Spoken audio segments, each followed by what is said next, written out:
Dear listeners, good morning and welcome to Comme d'Archi, the podcast that opens the doors to the fascinating world of architecture. For newcomers, let me introduce myself. I'm the spokesperson of Anne-Charlotte Despons, PhD in History of Architecture, published author, head of a communication and development agency based in Paris, France, dedicated to architecture. Let's meet every week to discuss culture and architecture with specialists and learn how to look at projects through a context and diversity lens. Thank you for being with me today, and now it's time for talent. Bienvenue dans Comme d'Archi. Hi everybody, I'm Guillaume Duranel. Hello. You are architect with two associates. In 2 or 3 sentences, could you introduce us to your architectural practice? Hi, hello, my name is Guillaume. So I have an architecture office called ALT Architecture Lien Territoire with Frédéric and Julia.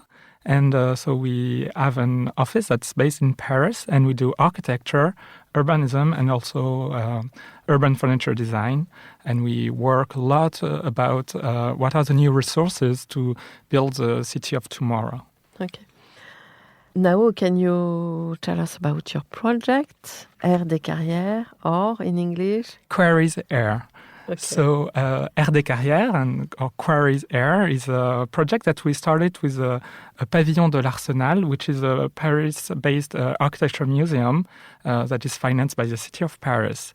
Every year, they invite any architect or designer to propose an innovative project or experimentation to implement in Paris and to test it, to try to invent a new way to make the city of Paris.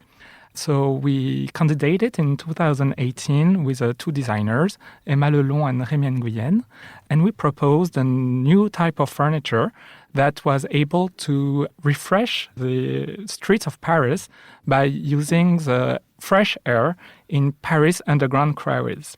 So what you need to know about Paris is that underneath the left bank of the Seine, so the 13th and 14th arrondissement of Paris, there are lots of underground quarries. So it's long galleries, about 260 kilometer long galleries. And inside those galleries, the air is always at around 13 or 14 degrees Celsius.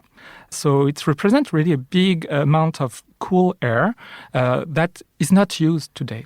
Also, in Paris, we are facing the phenomena of urban heat islands, which is the fact that, during the summer, because of the mineral nature of the Parisian city, it gets really overheated very fast. And so when it's maybe 35 degrees in the countryside, it's 38 or 39 inside the city of Paris. So there's a big incentive to try to find ways to make Paris cities more resilient when facing heat heat strokes and long heat periods. So we found out that many people in Paris do not have a cooler in their home. And also putting coolers in Parisian homes is difficult because the city is historical and it's not so easy to implement this kind of apparatus in apartments. And so many people do not have access to fresh places during the summer. Or the only fresh places are expensive to go to. There are shopping malls or movie theaters, and so you have to pay money to go there.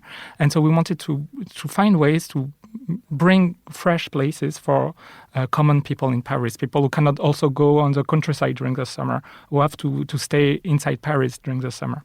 So we found this resource underground, this air that's always at 13 degrees, and we found a way to extract it through existing wells that connect the underground to the street level. And so the air goes through this well and then through a bench that's made of marble stone from the Bassin Parisien, from the Paris area. So the bench is able to cool down the air around it by 3 ways. The first one is, the air is naturally fresher than the outer air, about 10 or 15 degrees difference.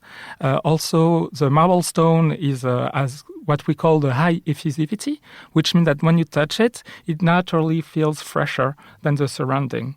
And the third way, that the air that goes through the bench is pulsated by a little motor that makes it stronger, and so the breeze is also helping to feel cooler.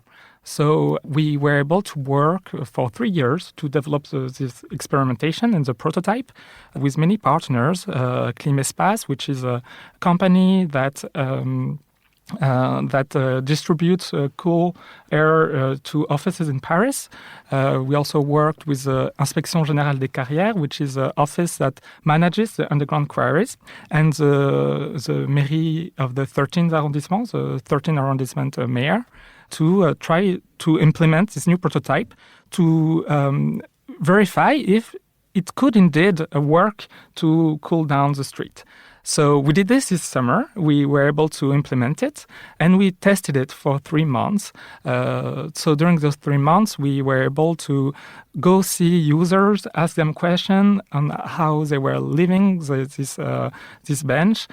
We worked also with children from a nearby school to try to understand how they were understanding this new bench and how they impacted their imagination about the city around it. And we also had we took many measurements on temperature, on the ground, above ground, around the bench, on the sunlight, far away from the bench. So we were really able to verify the fact that actually when you're sitting on the bench, you feel 10 degrees lower than the surrounding air. So it's a really good success on this way. And we were also able to find that people were really using it almost every day.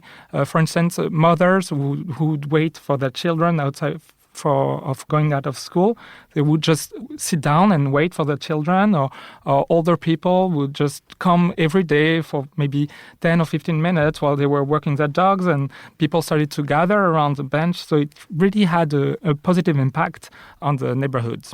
And also we found that people from far away would sometimes just come to see the bench because it was kind of a very funny thing to go see it and to feel this air that's normally trapped underground and that's suddenly freed to make space more comfortable. Mm-hmm. A magic project. Children said it was a magical bench, or that it was living, because in fact it feels like it's breathing. So it was a very surprising feeling also, because when you see it, you don't see the air. Of course, you would only see the stone of the bench, but it's only when you put your hand on it that you feel something very surprising. So it's also something kind of, amazement was in people's eyes, and it was very rewarding in this aspect. So today we are strong with all this experimentation and the good feedback from people using it.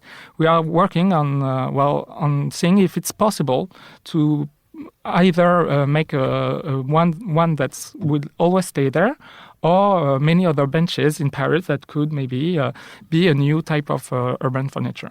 Okay, it was a very good idea. Thanks. It's intelligent. Bravo. Merci. Thank you very much.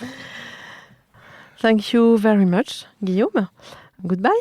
Thank you so much for the invitation, and goodbye. Bye-bye, everyone, and see you next Wednesday for our new Comme d'Archi in English. Take care of yourself. Bye-bye.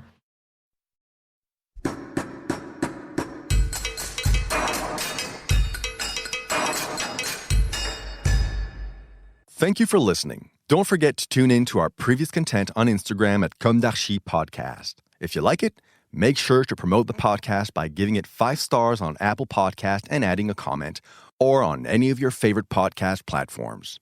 And don't forget to subscribe and listen to all of our episodes for free. See you soon, and until then, take care of yourself.